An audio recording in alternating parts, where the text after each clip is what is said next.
Well, yeah, so great to see where everyone's calling in from. Keep adding your info in the chat. Love to know if you guys are marketers, founders, blend of the two.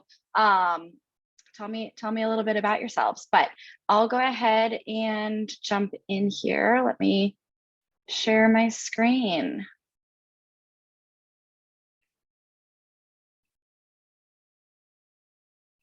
Cool. Hopefully you guys can see this. So I'm going to be talking a little bit about brand positioning and how it fits into your overall content strategy. So I think when it comes to content, it's all about how do you drive traffic efficiently. And in sort of the modern world of marketing, it's sort of that constant blend between demand gen and creating meaning. So when I think about brand, I'm not thinking about visual identity. I'm not thinking about your logo. I'm not thinking about your website. I'm thinking about, like the positioning around who you are, and really your point of view and how you differentiate yourself in a super crowded market. So, the way that sort of brand flows into overall marketing strategy, right, or content strategy is through this idea of sort of point of view, connecting with customers, and through that connection, then driving those conversions. So, brand at the end of the day, really is sort of this opportunity to bridge the gap between where your customers are right now and where you want them to be tomorrow. And I think of it as sort of this like constant sharpening exercise in sort of everything that you're doing in the marketing sphere. So quick, little backup of who I am. Alex gave a great intro. But I've worked with a lot of different companies. I was a part of a startup called Bride Scout that was actually acquired into Mercedes-Benz.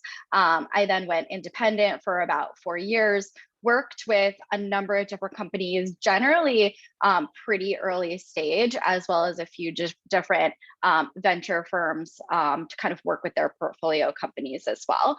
I just joined Seed Invest, which is an equity crowdfunding platform that helps companies raise money online. So sort of shifting around sort of the traditional venture capital model where companies can raise money from unaccredited and accredited investors online. So it's sort of this really interesting blend of marketing and fundraising at the same time, or sort of fundraising in public. We're also owned by a crypto payments company called Circle that's doing some really, really interesting things in essentially kind of bringing the whole world of finance online. So this idea of internet native finance, and Seed Invest is a really critical part of that.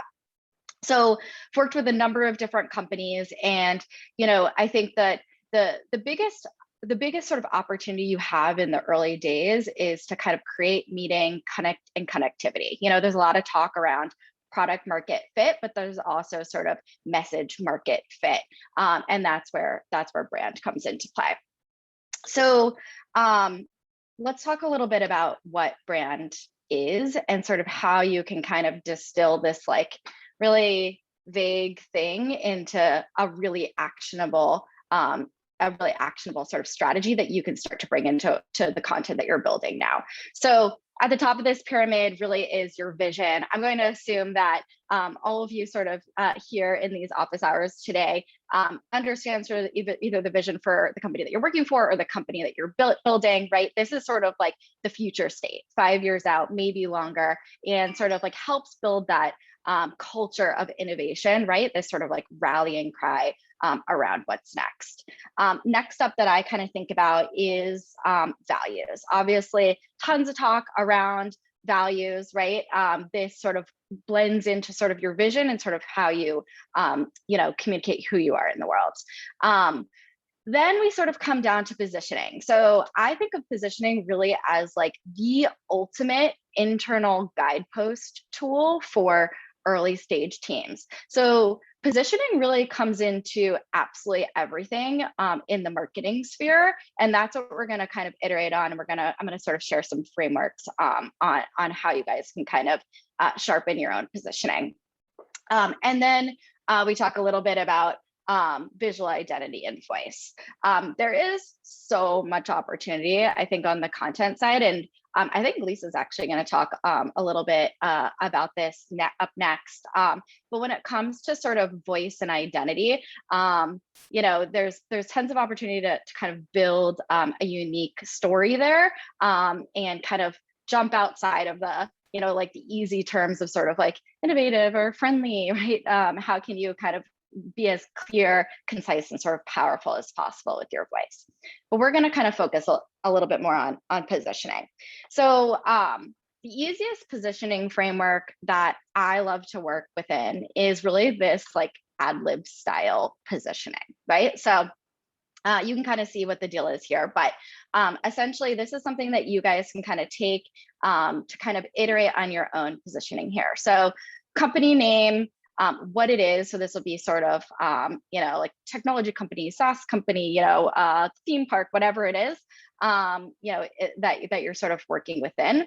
Then you're going to sort of articulate your ideal customer needs and your point of view or insight about the market.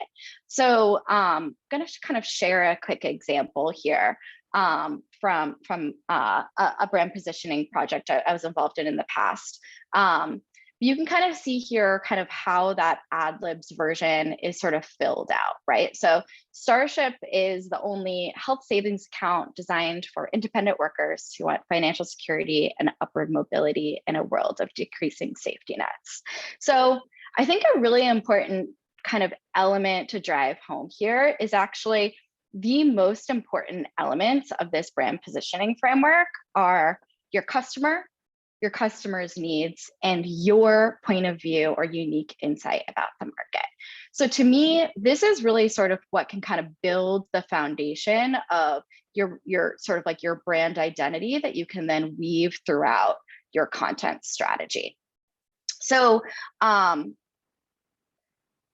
identifying your customers and their needs. So I'm kind of curious, would love for you guys to sort of add in the chat or sort of jump in sort of the office hours, but how do you guys sort of kind of go through this research process to determining sort of what your customers are kind of needing at this particular time? Obviously, this is a content strategy office hours. So I'm sure that there's tons of work that you guys are doing on sort of the keyword research side, sort of the Google Trends side. But how can you also kind of get to kind of the deeper emotional core of your customers' needs? So kind of over time, I've been working on this customer persona framework that I added a link here. You guys should get this deck afterwards. But to essentially like, how can you draw some of this out, right? Not just what are their needs, but what are their sort of fears, biases, what are sort of the cultural constructs that they're living inside, and how can you kind of use that? And I think another really, really great framework to use here is the jobs to be done framework, in sort of drawing out, like at the end of the day, what is it that your customer needs? Because it's not necessarily the tool that you're selling them, it is the value that they're getting from that tool. So continuing to iterate on that, talking with customers about their needs, listening to the language that they use, and then kind of using this persona exercise and framework to clarify it for you and for your team, if that's something that you work with it. And then I kind of think about this second bucket here of market insights and point of view. So point of view, I think, is the most critical thing when it comes to brand, and in my opinion, like the more kind of sticky it can be, a little bit counterculture, the better. The more sort of action you have to work with, and the more that you can kind of interestingly integrate it into your content strategy. So whatever you're writing is not just sort of filling a tactical need, it's sort of telling a story about how you can kind of help solve that problem for them. So I've also added in a link here to kind of this brand brief framework that I use to kind of help companies articulate their own sort of point of view. And to me, it kind of boils down to these three buckets, right? Kind of the big idea of sort of like what makes you different or what makes you unique. I think as specific as possible. Like whenever you can, sort of getting away from sort of like the general sort of platitudes or terms that every tech company uses, right? But how can you get as specific as possible as like your big idea, what sets you apart, and then understanding, like what is the association that you want your customers to have, and articulating that in as clear a way as possible. So that's kind of like the three core areas that I think about here. Ideal customer, customer needs, and sort of this point of view and insight into the market. And then, going back to this on a really regular basis. So your content strategy is ever evolving. You're always developing new content. You're always leveraging new trends in terms of what customers are searching for right now and how you can solve pain points for them. Your brand should always be evolving as well. So looking at this, whether that's quarterly, every 6 months, making sure that you are kind of creating like the strongest point of view as you possibly can so that you can integrate it into your content strategy. And then a few brands that I think do this really, really well. First Round, I think they have one of the strongest content strategies out there in my space that I look heavily at. They're a VC firm, really focused on early stage investments, and it's in their name. They're sort of all about firsts, right? So super actionable early stage company building content. So I think that like their overall sort of point of view around firsts is like really, really, really connected to all of the content that they're creating. Carta, which some of you all might know, which is sort of the cap table management tech company. I think their blog also does a really good job of sort of integrating their brand identity, their point of view, right? It's not about equity. It's not about slicing and dicing pieces of your company, right? It's about ownership. And I think that's a really interesting way to sort of drive home their brand strategy. And then Robinhood, I wouldn't say this lives so much on sort of like their longer form content, but in the newsletter that they produce daily, this idea of sort of this Robinhood snacks, the good old sort of newsletter email content strategy play. But I think that this really plays into sort of their accessibility is sort of not making finance something that's or public company investing something that is unapproachable or dry, but really easily digestible and understandable. So super excited to answer any of your questions, chat a little bit more about this. And also I'm hiring. Of course, I have to get this in here. I'm actually hiring a senior content specialist on my team at Seed Invest. We have so much awesome stuff coming down the pike. If that's interesting to you, would love to talk with you. And then also hiring a growth lead for my team. So I'll kind of leave it there. Thank you, Rachel. That was awesome. I have a couple questions, and then we can pull any questions from the audience as they come in too. So what are some good research tactics or methodologies that you can use to learn about your ideal customers? Like, what are your favorite ways to get some of those insights? Talk to them. It's that I think that is like the number one thing, is talking to your customers, listening to their language, leveraging a framework like mine. There actually is this really amazing article that First Round just put out this week, I think, also of sort of using this jobs to be done framework when it comes to customer messaging, but essentially talking to your customers, leveraging keyword research and sort of like other sort of like content trend research that you can do, building out some of these sort of positioning ideas and then reflecting that back to your customers, and essentially kind of creating that feedback loop with them. Do you have, this is a hard question, and I've had this before with CRO stuff, so forgive me, but are there good interview questions when you're talking to your customers to pull those insights on, pain points, fears, hopes, desires, all that stuff? Like, do you have kind of go-to prompts or areas that you hope to discuss? Yeah, I mean, I actually think that the jobs to be done framework is that's the way to go, right? So start open-ended as much as possible to understand their problem, and then just get more specific. So I think it's like less about architecting exactly like what your list of questions are going to be, and more like once you sort of start broad, how can you have your customer go deeper? Mm-hmm. Does that make sense? A little bit. What's the goal with the jobs to be done framework? I'm kind of familiar with it from like a PM product perspective, but less so in more of the messaging perspective. So any more detail there would be useful.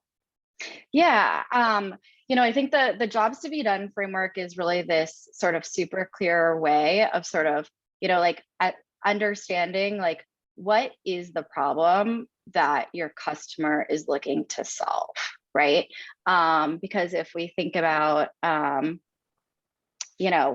going to use a really dumb example, like a pen, right? You're maybe that's a silly example.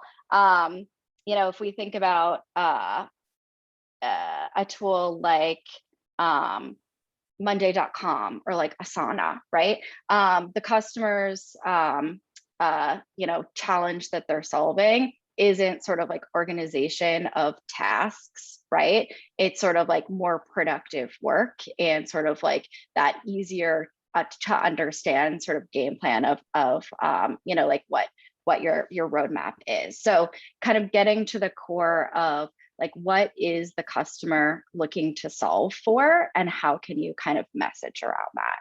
Right. And that feedback or insight then feeds into like how you would do blog topic ideation, obviously how you would do messaging on your website and copywriting. But when it comes down to like a keyword research or figuring out what to write about, then you at least have a framework for what type of pain points people have, and you can do your Yeah, keyword research within that that pain point I think niche, that's a good way so to to put it. speak.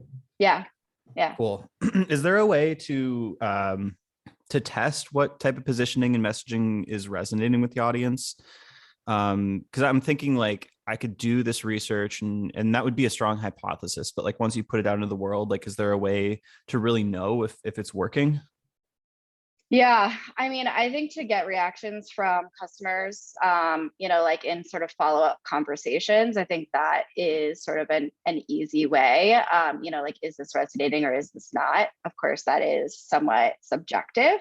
I think, like the fastest way is through paid, and how can you sort of test out some content ideas or topics or headlines, like whatever it is, CTAs, through paid to determine whether it's resonating with your target audience base. Yeah, that's cool. The heuristic then being like, what are the fastest feedback mechanisms you can get, and paid being one of the quickest ways to learn. I always think about that with content strategy too. It's like you don't necessarily know which keywords are going to rank, maybe over like the course of 6 months, depends on the stage of your blog. But if you have some ideas based on like what keywords are working in your ads bidding, then you can kind of take those and use those to fill in some content ideas on the blog as well. Yeah, it's an interesting way to sort of prioritize and determine sort of where you can kind of orient your efforts when it feels like this like blue ocean thing going on. Absolutely. You mentioned a couple general examples of companies who have great messaging that resonates. I'm curious more so about this idea of point of view and like a strong point of view, right? Something I think you said counterculture. Do you Mm-hmm. have examples of brands that come to mind when it comes to like strong POVs? Because I immediately thought of like Drift, and Mm. like forms are dead. Like here, long live the chatbot, or God, I don't even know. Like Patagonia, I feel like always comes out with some like strong statements with regards to like climate and environmentalism. Like, do you have any examples of strong POV? I mean, I think Robinhood is a great one, like love them or hate them, right? In terms of sort of this like rebel kind of counterculture perspective when it comes to sort of like one of the most normative things in the in investing, which is investing in the stock market, right? Like how do you take something really boring and kind of create a point of view and a perspective around it to galvanize a new type of audience for a behavior that already exists? So I think Robinhood does that really, really well. And it's something, I'm thinking about, on the seed invest side is sort of in this world of equity crowdfunding, what's sort of like the unique point of view? Equity crowdfunding already is somewhat counterculture in the world of fundraising or investing, right? But what's sort of Seed Invest's unique point of view when it comes to this space. So it can be for a brand or a company that's really new and doing something for the first time, first year of the company, but it also is something that needs to be sort of revisited and rethought of sort of over and over again as like the market landscape sort of shifts and evolves. Can a brand's point of view come off too strongly? Like, can you go a little too far in the direction of being contrarian or counterculture?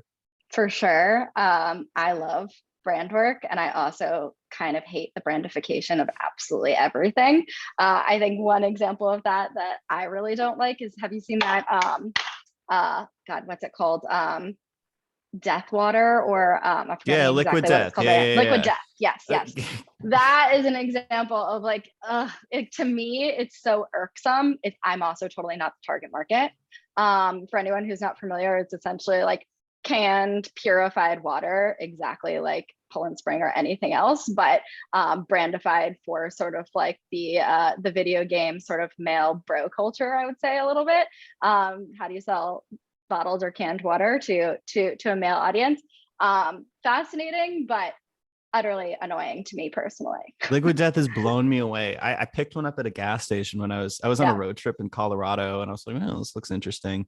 And I went to the cash register, and they're like, hey, oh my God, I love this stuff. Have you seen the ad? And I was like, no, I haven't seen the ad. And then, just curious, I picked up another one back in Austin, and the cash register again, they're like, oh, I love this stuff. Have you seen the ad? And like, apparently the messaging is working very well with some target demographic. With the audience, for sure. Sure. That stuff blows me away. And just the constant proliferation of different sparkling waters, and how there's seemingly endless opportunities to niche down in that space. And CPG is like one of the very best areas, right? That is sort of like innovating the fastest when it comes to sort of brand identity. And then there's other industries where I think you have to be a little bit more careful, and you have to make sure that sort of like what you're selling really lives in up to the point of view. And I think one of the kind of the industries where I can kind of see some of this tension happening in a negative way is like the health industry, sort of the CPGification of health when it comes to Ro or Hims or Hers, or like any of these sort of like modern health clinics, right? You have to make sure that sort of like the brand isn't overselling the product, or the content that you're developing isn't overselling the product, right? How can you make sure that there's sort of alignment there, and you aren't over investing on the brand side when the product can't deliver? Right. That makes a ton of sense. Awesome. Well, that's all I've got. Thank you very much, Rachel. Yeah, such a pleasure.